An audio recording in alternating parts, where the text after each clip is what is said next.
اسباب شفاعت میں آپ نے جو سب سے پہلا سبب بیان فرمایا،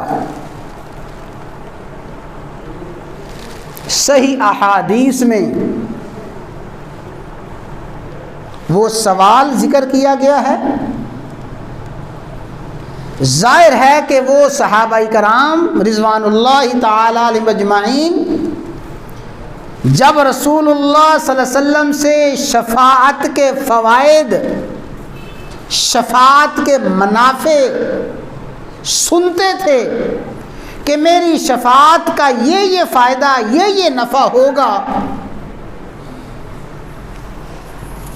تو اصحاب رسول میں سے ممتاز ترین شخصیت سیدنا ابو ہریرہ رضی اللہ تعالی عنہ نے یہی سوال کر دیا، من اسعد الناس بشفاعتک یا رسول اللہ، یا رسول اللہ صلی اللہ علیہ وسلم ارشاد فرما دیجئے، بتا دیجئے کہ آپ کی سفارش کا سب سے زیادہ حقدار کون ہوگا؟ میدان محشر میں آپ کی شفاعت کس کو حاصل ہوگی؟ کون وہ خوش بخت ہوگا، کون خوش نصیب ہوگا آپ جس کے حق میں سفارش کریں گے، جس کے آپ سفارشی بن جائیں گے؟ من اسعد الناس بشفاعتی کا، آپ کی شفاعت کا سب سے زیادہ حقدار کون ہوگا؟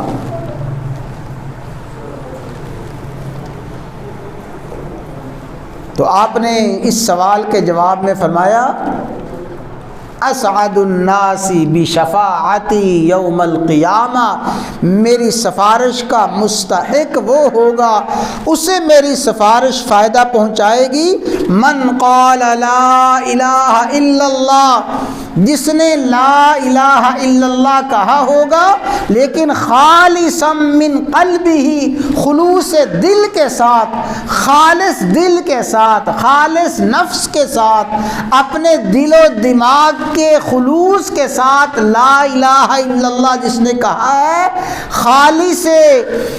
خلوص قلب کا معنی یہ ہے کہ لا الہ الا اللہ کا مفہوم سمجھتے ہوئے،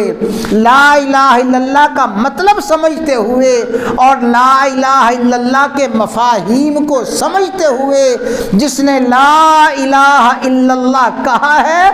ہر لا الہ الا اللہ کہنے والے کو میری شفاعت اور میری سفارش حاصل ہوگی۔ اس کا عام مفہوم یہ ہے کہ ہر موحد،